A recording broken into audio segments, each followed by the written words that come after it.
नमस्कार, तुम्हा सर्वांचं आपल्या नवीन एका रेसिपीमध्ये खूप खूप मनापासून स्वागत आहे. तर आज आपण अतिशय झटपट होणारी आणि पौष्टिक रेसिपी बनवतोय. चला तर वेळ न घालवता लगेच आपण आजच्या रेसिपीला सुरुवात करूया.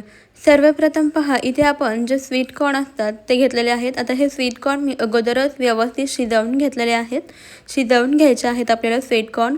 आता त्यानंतर इथे मी उकडलेला बटाटा घेतलेला आहे. एक बटाटा घेतलेला आहे. आता याचे आपण साल काढून घेऊया. तर आजची जी रेसिपी आहे ना, पौष्टिक आहे, लहान मुलांनासुद्धा खूप जास्त आवडेल अशी आहे. संपूर्ण बटाटा आपण सोलून घेतला, म्हणजे याची साल काढलेली आहे. आता हा उकडलेला बटाटा आपल्याला किसणीच्या मदतीने किसून घ्यायचा आहे.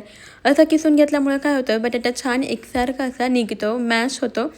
किंवा तुम्ही याला डायरेक्ट मॅशरने सुद्धा मॅश करून घेऊ शकता. पण छान एकसारखा असा बटाटा व्हावा यासाठी आपल्याला किसणीने किसून घ्यायचा आहे.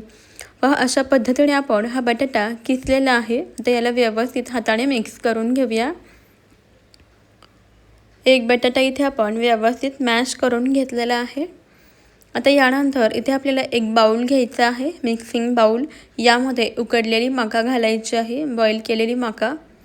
सोबतच 2 चमचे बेसन पीठ घालायचं आहे आणि 2 चमचे तांदळाचं पीठ घालायचं आहे. सोबतच आता आपल्याला यामध्ये काही भाज्या घालायच्या आहेत, बारीक बारीक चिरलेल्या. जसं की यामध्ये मी घालणार आहे बारीक चिरलेला कांदा, हिरवी मिरची, भरपूर अशी बारीक चिरलेली कोथिंबीर, सोबतच मॅश केलेला बटाटा घालायचा आहे. आता काही बेसिक मसाले घालूयात, जसं की 1 चमचा लाल तिखट, थोडीशी हळद घालायची आहे. त्यानंतर चवीनुसार मीठ घालूया. थोडेसे जिरे घालायचे आहेत आणि आता हे सर्व जिन्नस आपण मिक्स करून घेऊया, छान असं एकजीव करून घेऊया. यामध्ये आपल्याला जरासुद्धा पाण्याचा वापर न करता याला व्यवस्थित असं मिक्स करून घ्यायचं आहे. आपल्याला इथे थेंबभरही पाण्याचा वापर करायची गरज पडत नाही. जो बटाटा आहे त्यामध्येच आपल्याला हे सर्व साहित्य व्यवस्थित मिक्स करून घ्यायचं आहे.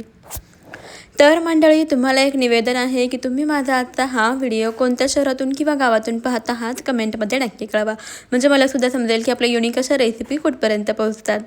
व्यवस्थित मिक्स करून घेतलं. यानंतर आपल्याला हाताला थोडंसं तेल लावून घ्यायचं आहे. थोडंसं मिश्रण हातावरती घ्यायचं आणि अशा पद्धतीने याच्या टिक्की किंवा वडी बनवून घ्यायच्या आहेत. याला तुम्ही कटलेट म्हणू शकता किंवा टिक्की म्हणू शकता. तुमच्या आवडीप्रमाणे लहान मोठ्या आकाराच्या या टिक्की तुम्ही बनवून घेऊ शकता. सध्या पावसाळा चालू आहे आणि सगळीकडे मका खूप जास्त प्रमाणामध्ये विकायला आलेली आहे. मग नेहमीच मका भाजून खाण्यापेक्षा, शिजवून खाण्यापेक्षा एकदा असे कटलेट नक्की ट्राय करा. चवीला खूप छान लागतात. महत्त्वाचं म्हणजे पौष्टिक आहे, कमीत कमी तेलामध्ये तयार होतात आणि झटपटही तयार होतात आणि खायलासुद्धा तितकेच चविष्ट आहेत. तुम्ही मुलांच्या टिफिनसाठी सुद्धा तुम्ही हे कॉर्नचे कटलेट बनवून देऊ शकता. तर याच पद्धतीने उरलेल्या सर्व मिश्रणाच्या आपण टिक्की बनवून घेऊया. तर पहा, आपण घेतलेल्या साहित्यामध्ये आपल्या इतक्या टिक्के तयार झालेल्या आहेत. तुम्हाला जर जास्त व्यक्तींसाठी बनवायचं असेल तर साहित्याचे प्रमाण तुम्ही इथे वाढवून घेऊ शकता. आता आपण याला शॅलो फ्राय करून घेऊया. तव्यावरती थोडंसं तेल लावून घ्यायचं आहे आणि यावरती आता या सर्व टिक्की आपण ठेवून देऊया. तर या टिक्की आपल्याला फ्राय करण्यासाठी अजिबात जास्त तेल लागत नाही. अगदी कमीत कमी तेलामध्ये तुम्ही या टिक्की शॅलो फ्राय करून घेऊ शकता.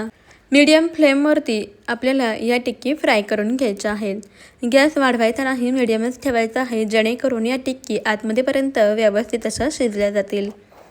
सर्व टिक्की आपण तव्यावरती ठेवलेल्या आहेत. 1-2 मिनिटानंतर यावरती थोडंसं तेल सोडून घेऊया. एका बाजूने ही टिक्की व्यवस्थित अशी तळली गेली की याला पलटी करून घ्यायचं आहे आणि दुसऱ्या बाजूने सुद्धा आपल्याला व्यवस्थित अशा फ्राय करून घ्यायच्या आहेत. सर्व टिक्की इथे आपण पलटी करून घेऊया. छान असा सोनेरी रंग येईपर्यंत, टिक्की बाहेरून कुरकुरीत होईपर्यंत आपल्याला फ्राय करून घ्यायची आहे. पहा, आता आपण पलटून घेतलेलं आहे. दुसऱ्या बाजूने सुद्धा टिक्की व्यवस्थित अशा तळल्या गेलेल्या आहेत, भाजल्या गेलेल्या आहेत. पाहू शकता, याला मस्त असा सोनेरी लालसर रंग आलेला आहे. सर्व टिक्की आपण अलटी-पलटी करून व्यवस्थित दोन्ही बाजूनी भाजून घेऊयात. पहा, मस्त अशा इथे टिक्की आपल्या दोन्ही बाजूनी भाजून झालेल्या आहेत. लगेचच आपण ही टिक्की काढून घेऊया. या टिक्की तुम्ही एकदा जर बनवल्या ना तर पुन्हा पुन्हा बनवून खाल. आठवड्यातून 2-3 वेळा बनवाल, इतक्या चविष्ट लागतात. महत्त्वाचं म्हणजे लहान मुलांना तर फारच आवडतील, इतक्या चविष्ट आहेत. पहा, इथे आपण या सर्व टिक्की बनवून घेतलेल्या आहेत. आता ही टिक्की मी तुम्हाला तोडूनही दाखवते. पहा बाहेरून छान कुरकुरीत आणि आतमध्येपर्यंत व्यवस्थित अशी शिजले गेलेली आहे.